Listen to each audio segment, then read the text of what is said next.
Good afternoon, this is Sean again. Got an update for the Kubota light tower base engine. Basically, I've made some progress on it, as you can kind of see there, and I'm just want to give you guys an update. Basically, I found a generator head for it on eBay. Although my air filter cover mysteriously disappeared one day, I think somebody might have taken it off.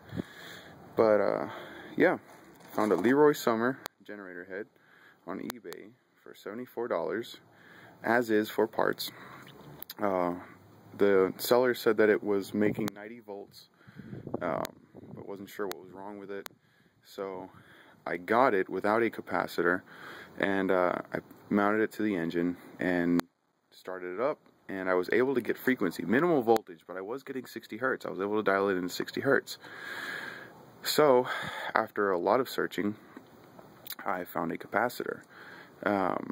There was many different quotes. There were many different quotes from different people, usually in the $200 to $300 range for that capacitor right there, that little gray Red Bull can looking thing. Allied Electronics had one, same capacitor I needed. It's a 70 microfarad at 240 volts capacitor. It's a run capacitor is what it is. It was $23.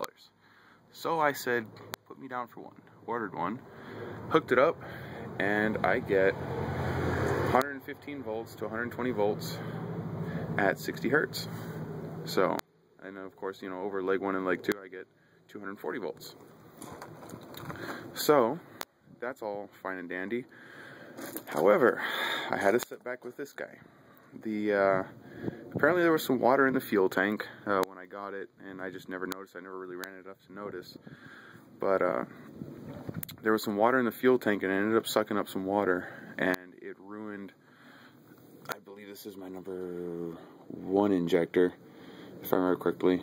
1 or 3, I can't remember. I think it's 1. But ruined this injector. So now it's very hard to start, and the other 2 may have been damaged as well. I'm not really sure. But I know for sure that that injector is damaged badly. It's hard to start now, and it smokes white, and it runs rough. It'll smoke white for quite a while until it warms up, and it runs rough. I took the fuel tank out. It actually wasn't too hard to take it out. What I ended up doing was draining it out, draining all the fuel out, taking the fuel tank out, and then I just took it to a car wash. What I did was I took it to a car wash, sprayed engine degreaser and stuff into it, and then I sprayed it out with high pressure soap and water, and then just rinsed it out with high pressure water.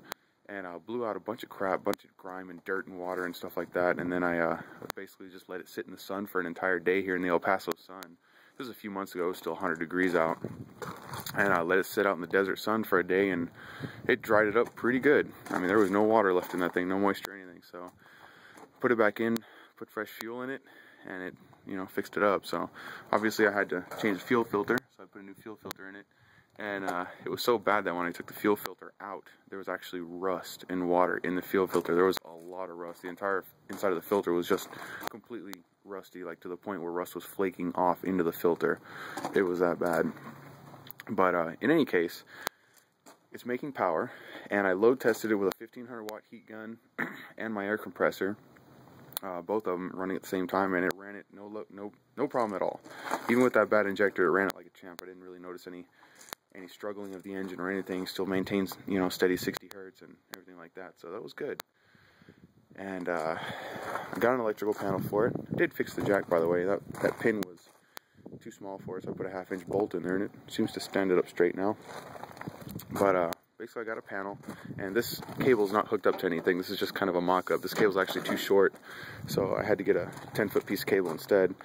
But got a box, and I'm just wiring everything in still. Tonight, hopefully, or tomorrow night after work, I'll be wiring in the outlets and stuff. I'm thinking about putting the outlets here on the outside, just because there's not really much room on the inside to put anything. So everything will probably be here on the outside, and then I'll see about fabricating an enclosure later on, if that's possible. But basically I'm just going to have 3 circuits. I'm going to have 220 volt circuits with a 4-way bank of outlets, and then I have a 30 amp circuit here that I'm going to have a twist lock plug on to run to the house. So basically, I'll show you what the plan is for this. come over here, and on the side of the house is actually where the breaker panel is in the meter. So, and it's actually kind of interesting the way they have it done. Meter's there. This is the panel. This panel only has one breaker in it. The main breaker's out here. It's a 2-pole 100 amp breaker. And then right on the other side of this wall, on the inside of the garage, there's a sub panel with all the circuits in it. So basically the idea is to put an interlock kit right here, which is basically just going to consist of another breaker and a little metal lever to actuate it back and forth. So when one is turned on, the other one is forced to be turned off. And then I'm going to bring a box down right here with a 30 amp inlet box right here. And basically I already have a 10 gauge cable that I had scavenged from somewhere else that actually already has a 30 amp twist lock plug on it that I can plug in, and then that way I can run the entire house. So basically that's my update. I'm gonna make another update as soon as I finish with the electrical wiring and everything like that, and we will go from there. Thanks for watching.